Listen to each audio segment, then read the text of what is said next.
You are listening to the Mark Lesko Podcast, a podcast by diehard fans for fans. Mark covers all things Penn State football and the Pittsburgh Steelers, as well as anything related to the sports and fitness world. Tune in weekly to listen to a couple of dedicated fans talk about these topics without filters. Thank you for listening to the Mark Lesko Podcast.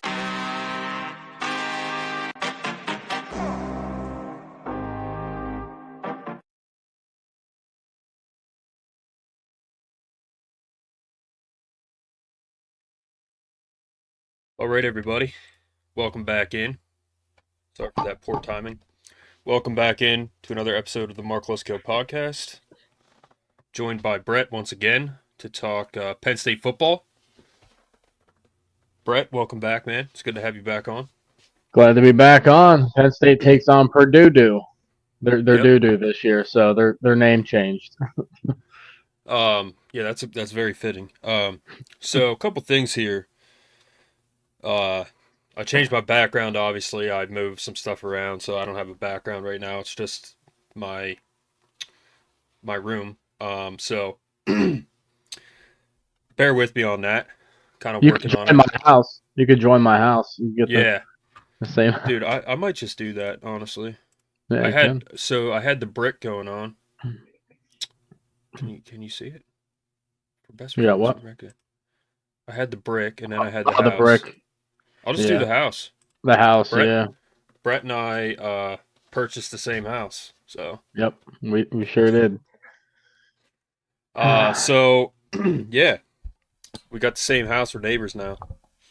Mm-hmm. But, yeah, so we got Purdue. I think we're, 30.5-point favorites. Did it go up? It was at 28.5. It was at 28.5 last time I saw, but either way, I mean, if we should cover. Like, it shouldn't be a problem. Yeah, so for initial thoughts right now are the fact that, are we going to put up points? I think we do. But yeah, we're 28.5. Okay, I thought it was, at one point I think I was 30, but maybe I'm wrong.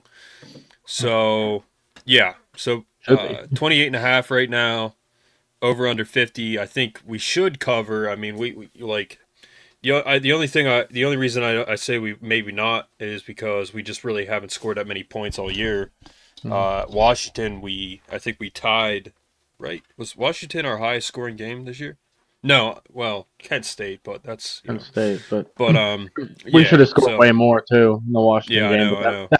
The fumble hurt us and a couple things, but we could have hit 40 points easily. But I mean, the Nick Singleton touchdown they took back, that's 42. Should have been a touchdown, let's be honest here. But all right, so a couple things here, Brett. It's going to be a quick one because I have to go somewhere at 7:45. Yep. But yeah, so real quick, let me switch this up. Minnesota, yep, 3:30 again, which is good. Yeah, so we got Penn State's trip to Minnesota, November 23rd, will kick off at 3:30. That's going to be a huge matchup. And I just say that because, Minnesota's Minnesota, but at the end of the day, it's not going to be easy. So we've got that going on. And then pretty much me and Brett just send each other stuff constantly, and that's pretty much our show sometimes. So, I mean, literally... I can't even keep up with it. But we got a 4-star defensive end. He'll probably end up being a 5-star by the time he gets to us.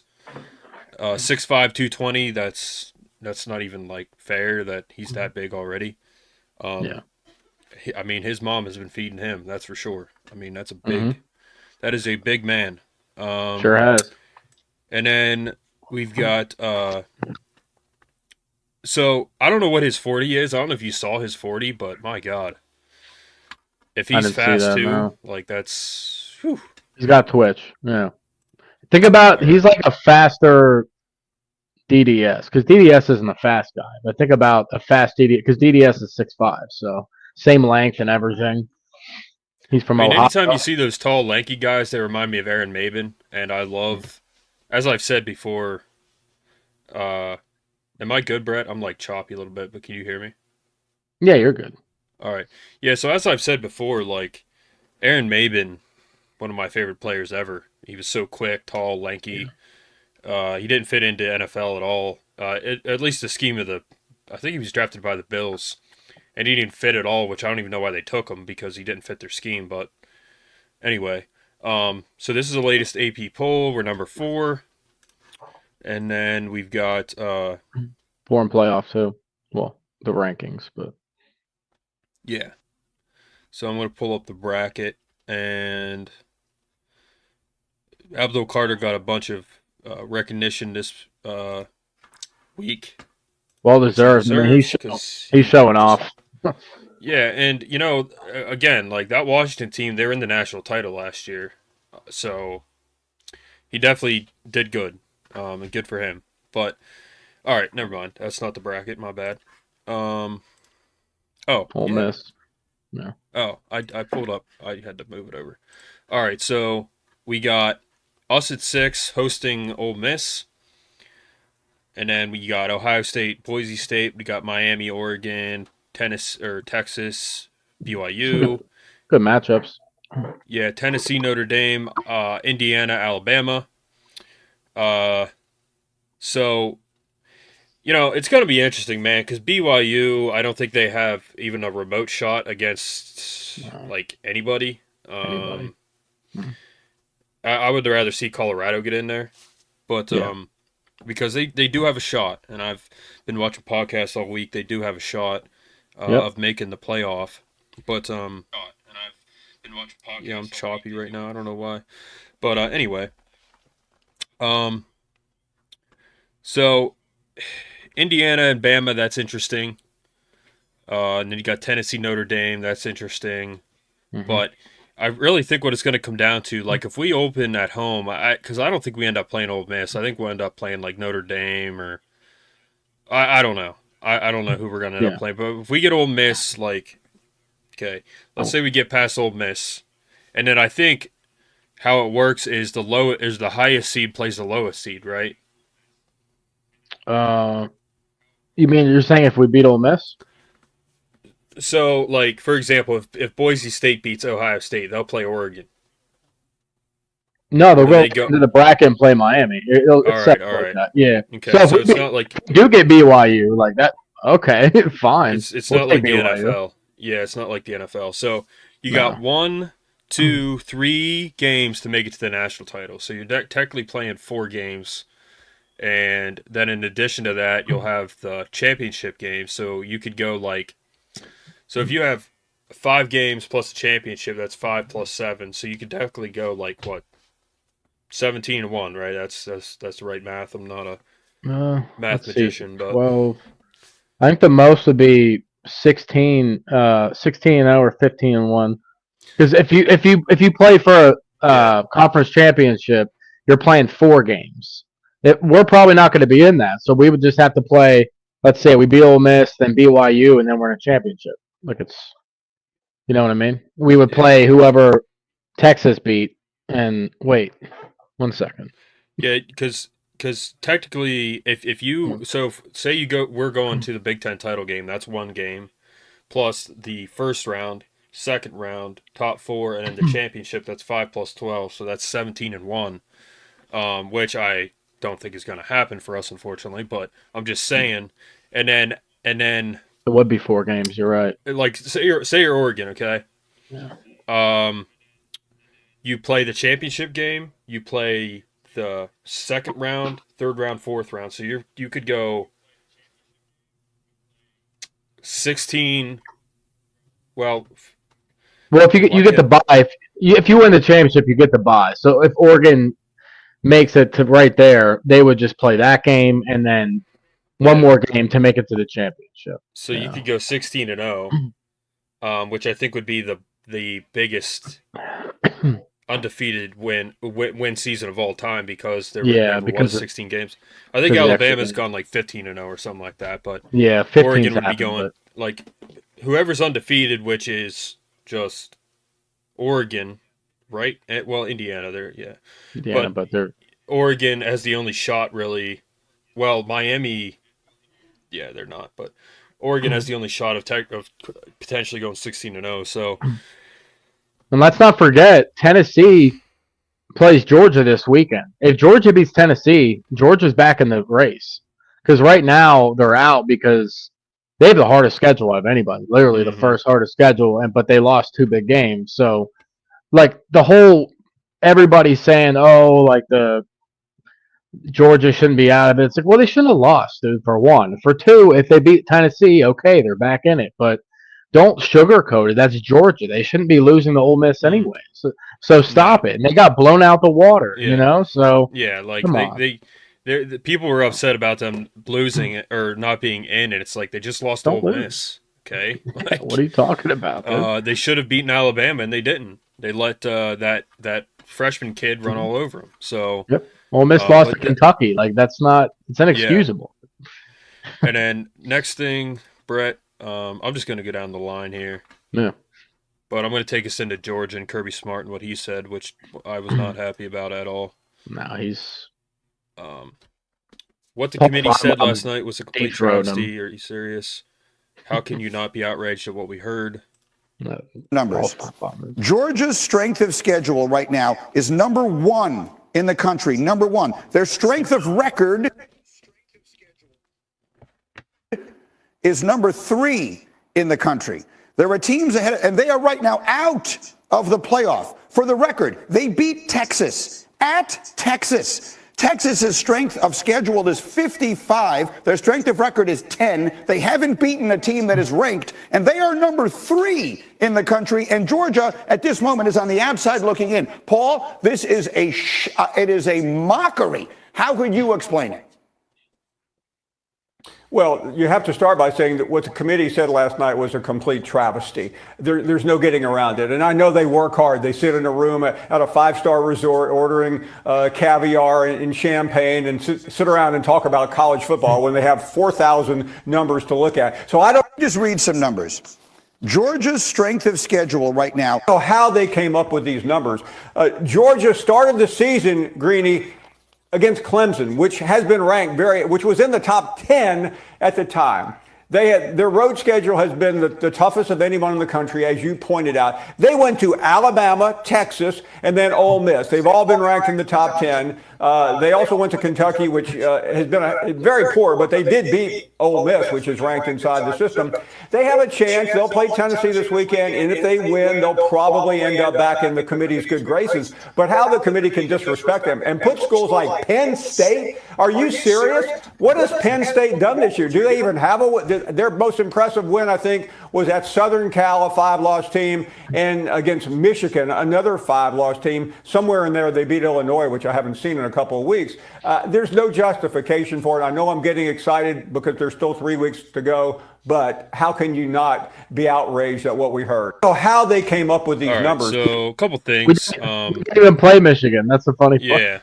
Yeah. Like people make mistakes. I mean, we didn't play Michigan. We know that, and that's dumb to say that. But we didn't play Michigan. If you're gonna make an argument for Penn State, you should probably know who they played. But yep. Our biggest wins were, I think, Washington was a fairly big win. Illinois, USC. But at the end of the day, man, what we learn here is that, and they did it to us in 2016, okay? We had 2 losses. Ohio, even though we beat Ohio State, they only had 1 loss from what I remember, okay? Yeah. The committee rewards winning over losing, okay? Yep. So if you lose, they're not going to put you in. And that's which I guess makes sense. But he's a Penn State hater. He always has been. He hates James Franklin. Yeah, he's a clown. But this was from. Did you send me this? I think. Yeah. So has sent out an email to all season ticket holders to reserve their seats for a potential first round home game. We kind of already anticipated that. They moved graduation. Oh wow. And then this guy, LSU QB commit Bryce Underwood, is rumored to have a $10.5 million offer from Michigan. Which is insane. And you know who's making all that magic happen? Is who is it? Barstool Sports. What's his Mhm. name? The head guy, Dave Dave. Portnoy, yeah. He's the one making that happen, man. He's the one trying to make this happen. He's already committed to LSU. He's probably gonna flip. I mean, in 4 years, he's got to stay for the 10.5 million. But I mean, that's dude, you're literally making over 2.5 a year, like 2.7 a year. That's insane, man. and Come that's on. a third He's of what you going. could. That's a third of what you could make as the first overall pick in the NFL. So, Yep. because I think the max now is like 60 or 30 million. It was, I think, I'm pretty sure Cam Newton's 2011 Cam Newton's draft is the last draft where you could make like $60 million, and if you were like a first round pick or something, or if you were like the first Yeah. top 5 or something. But and then Gronk was talking about Tyler Warren. Yep. I'm personally like not a huge fan of Gronk. I mean, Neither am I. like he's like famous. I don't know. I mean, he's not smart. So- I'll just say that. He stupid. never sounds smart. No. He parties a lot, and people think that's funny, I guess. And even when he's not drunk, he sounds like he's drunk, and he looks like he's drunk. So, yeah, I just don't get it. But I'm gonna play good old Kirby Smart, the beacon of integrity in college football right now. There's a video on social media of Jake Pope seemingly celebrating with some Ole Miss fans on the field after the game. Just wanted to see if you had seen that and what your reaction to it was. Yeah, what an idiot. I mean, just stupid. I didn't see it till today, but he's embarrassed about it. He's upset about it. That's obviously a childhood friend of his. He grew up and played with there at Buford and knows him, hadn't seen him in forever, but just not real smart. But to be honest with you, I don't have time to waste energy on that. I mean, you know what I'm saying? Like my focus is on Tennessee. I'm not worried about that. Kirby, there's All right. So, couple things here, man. Like, okay, go ahead, Brett. I'm gonna pull up the article that I sent you, and you just give your thoughts on it. Yeah, I mean, he doesn't speak on any of his players who beat children or get arrested like simultaneously in a row every year. There's like 5 or 6 guys who do it. Their wide receiver, Colby George, or who was it? Colby, I forget his name right now. But I'll pull it yeah, up. I mean, he doesn't talk about any of that, but then he says, "What an idiot about that guy." Come on, dude. I mean, the clip was, I was laughing. It was funny. He's like jumping up and down. Like, I thought it was hilarious. And like, that was his like his friends and stuff. Like, probably not the time to do it. Whatever. I get that. Like, it's, you're jumping up and down after you just lost, but for you to speak on it at all after not speaking on any of your players who actually did horrible things, then that just shows a lot about your character as a person. So this article right here, okay. Mhm. Georgia football's timeline of trouble under Kirby Smart from Jalen Carter crash to Colby Young arrest. All right, he's had like 20, 30 arrests from players under his tenure. I mean, that is absolutely embarrassing. It's horrible that your program has this much trouble going on. Okay, this is. I mean, that's just. There's no excuse for that. That's insane. I mean, we've heard of guys from Penn State getting arrested, okay, but not this much, all right, ever, I don't think. So, DUI, speeding, reckless driving, cited for racing, reckless driving, DUI, reckless driving, arrested for racing, reckless driving, dismissed from the team, arrested, reckless driving, suspended from team, arrested. Like, Colby Young's was bad too. He like beat up a kid or something, dude. Like, so you're gonna call this player an idiot because he was jumping on the field. First of all, you said you're not gonna waste your time on it. You just called your own player an idiot. Kirby Smart, you're an idiot. Okay, you are a. I'm not gonna say names right now because I just don't want to do that, but he's an idiot. Kirby Smart is an idiot, and he lost my respect. He should lose the respect of a lot of people. First of all, you don't call your player an idiot to the media. The media doesn't care about you or your team. They're like sharks. Like, they're just there for blood. That's it. You don't call your player an idiot to the media and then say you're not going to waste energy on it even though you just did. You just called your own player an idiot. Meanwhile, your program has 30 arrests. So that really made me mad. This kid, that was a bad look, but you know what? This is what happened. He got caught in an awkward situation, okay? People were excited. He was happy to see him, and then he started jumping up and down. The people that saw him are the dumb ones. They shouldn't have been doing that. Like, just the kid just lost a game, and you're jumping up and down. Like, that's dumb. You know he just lost. His team just lost. So, yep. I mean,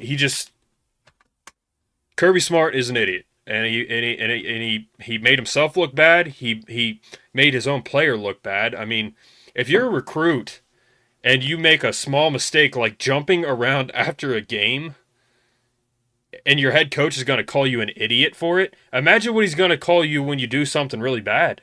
Yep. Which he hasn't apparently. Yeah. What he should have said was just like, yeah, probably not the best place for it, but he saw some friends, and it's nothing crazy. Like, that's what he should have just went about it like that. But like he said, what an idiot! Blah, blah, blah. Like, come on, dude. Like, it's not something you say about your team, about one of your players.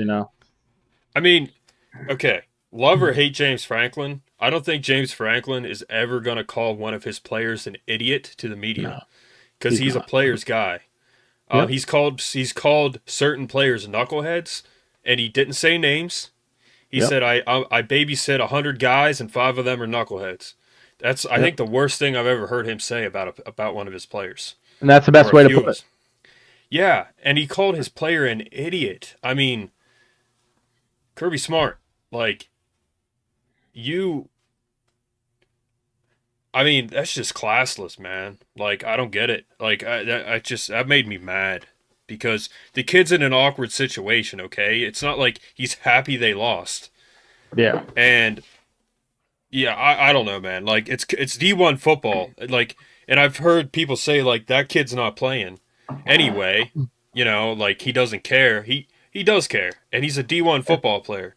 Okay, like, you know how hard it is to be a D1 athlete and at anything, let alone football. Yep. Like, the kid's good at football, so that just made me really, it upset me because I don't like to see a coach do that, especially someone who's had as much success as him. So, yeah, I'm just, like I said, love or hate James Franklin, he's not doing that. He's not calling his players an idiot to the media. He's not calling Drew Aller an idiot. He's not calling Abdul Carter an idiot. He's not calling Deni Dennis Sutton an idiot. Why would you do that? Yeah, I don't know how that happened, to be honest with you. But I honestly, man, like that guy is he's done to me. I mean, not that he gives a crap. He doesn't even know who I am, but I'm just saying, as a fan of football, like, he's done to me. Like, yeah, classless, so classless. Yep. I mean, just, he's the idiot.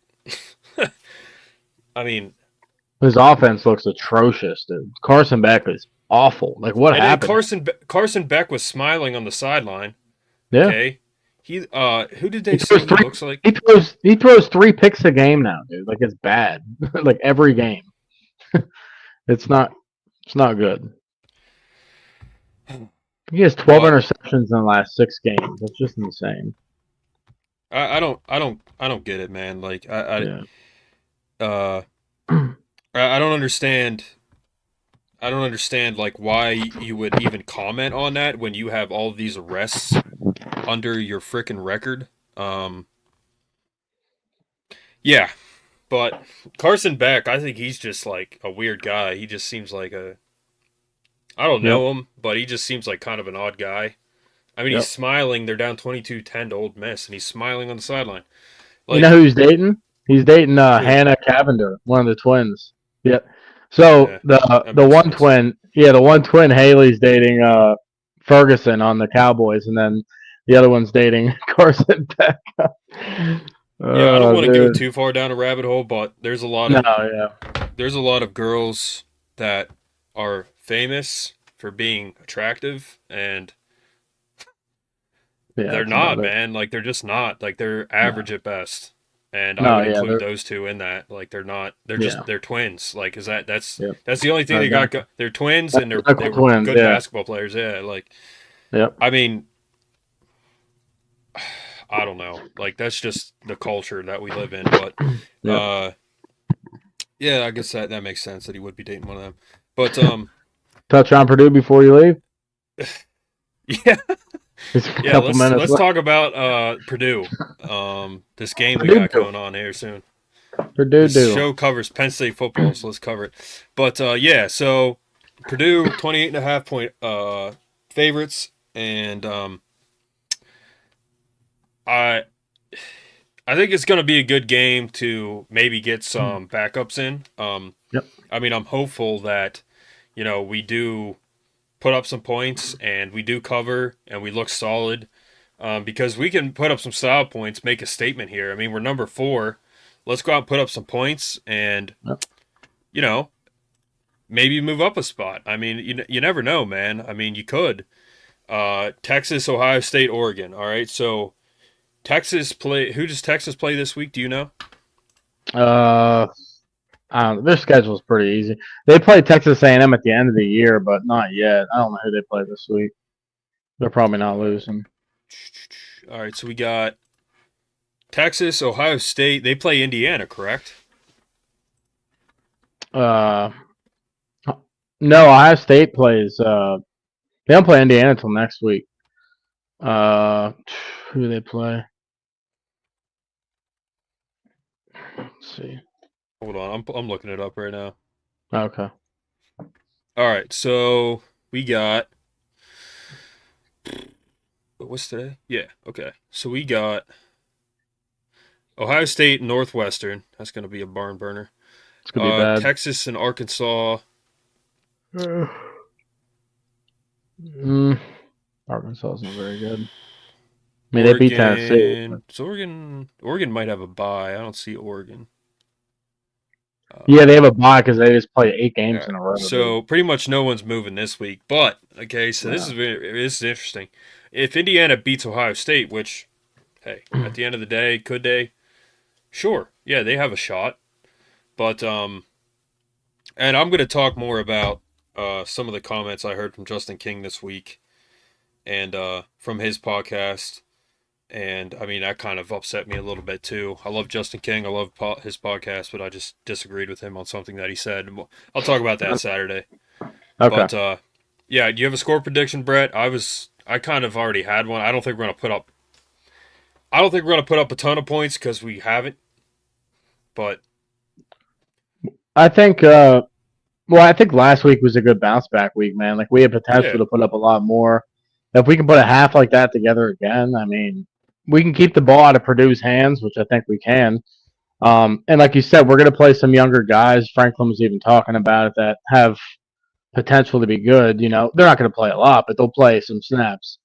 I think we can put up 42. I don't see that being a problem. It's only a touchdown more than last weekend, and we're playing a much lesser opponent. I mean, Purdue would probably get dog walked by Washington. So, yeah, I can see. Sorry, go ahead. No, you're good. I could see. Yeah, I could see Washington beating Purdue by 20. So if they could do that, I could see us winning 42-3 even. But this is the thing: Ohio State won 45-0. So if we can get close to 45, that's good because we want to be on that level of okay, Penn State beat them by the same score. You know what I mean? So I think we could beat them 45-0. I'm gonna say just to be safe, 42-3.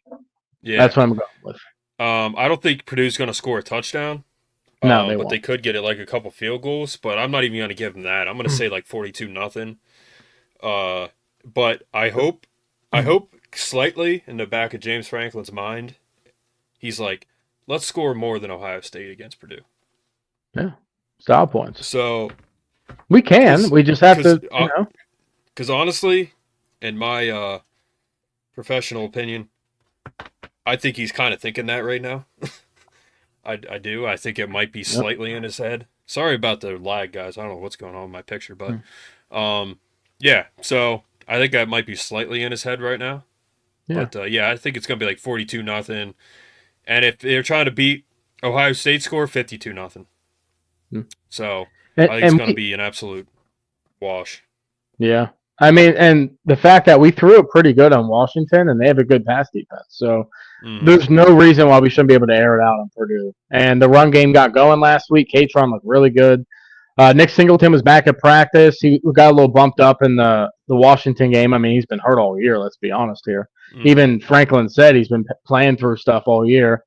So he should be back. But if Nick's not 100%, don't even play him. Play Corey Smith or Corey looked good, man. I mean, play some of the young guys. Let Nick get healthy for the games we're going to need him in. So, yeah. They were talking about Max Granville maybe getting in.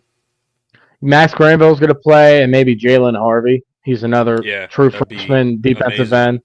He's big. I mean, he's not super. Jalen he's like Harvey 6'2", he's already huge. He's like 260 or something already. He's a true freshman. Do you remember that, since you're a recruiting guy, do you remember that defensive end? I think it was last year or the year before. He was like an absolute freak. He's number 1 in his class. Penn State was trying to get him. Ohio State, I think, had him commit. Do you remember who I'm talking about? He ended up coming with us or no? With us, no. I think he darn it. We talked about him on here before. He was from down south? I think so. I think I know who you're talking about. He went to like Dylan Stewart. He went to South Carolina. Okay, Dylan Stewart. That's who I'm talking about. Yeah, and he's a true freshman. He's killing it on South Carolina. He looked like dude, the guy from he's Penn like State. real cut. The guy from he's Penn real State. cut from a couple years ago. He kind of looked like Jason Owen. No, well, yeah, but he looked like that dude, the meme from Baylor. The dude that got kicked off of Penn State. Jameel Lyons. No, dude. Freaking the meme from Baylor. He was literally a meme because he was so jacked. Dude, why can't I remember his name? I don't know. There's so many players that get who I'm put on talking the about. radar. Larry Johnson literally was driving down the highway. Sean Oakman. He looks like Sean Oakman. Okay. Dylan Stewart. He reminded me of Sean Oakman. Yeah. But Larry Johnson was driving down the highway, stopped his car, and got out and yelled. That's how excited he was about getting Sean Oakman. What year was he? 2024? Is that what year he was? Dylan Stewart? Yeah. Yeah. True freshman. I thought he was the number 1 player in his class. He's the defensive end, right? Yeah, that's if you're talking about Dylan Stewart. That's got to be him, man. I'm pretty sure he was number 1 or the number 1 defensive end. Anyway. Okay, so he was 19 nationally, 2 at his position, 1 first in the state of Washington D.C. Yeah, Dylan Stewart, 6'5", 250. That's why and he ran like a 4.2, I think.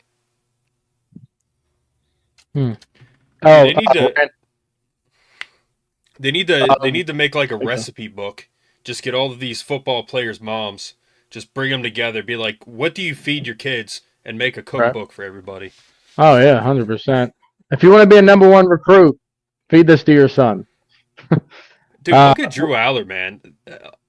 I mean, how do you get that? Like, that's I don't even know how to put it into words. That he's so big.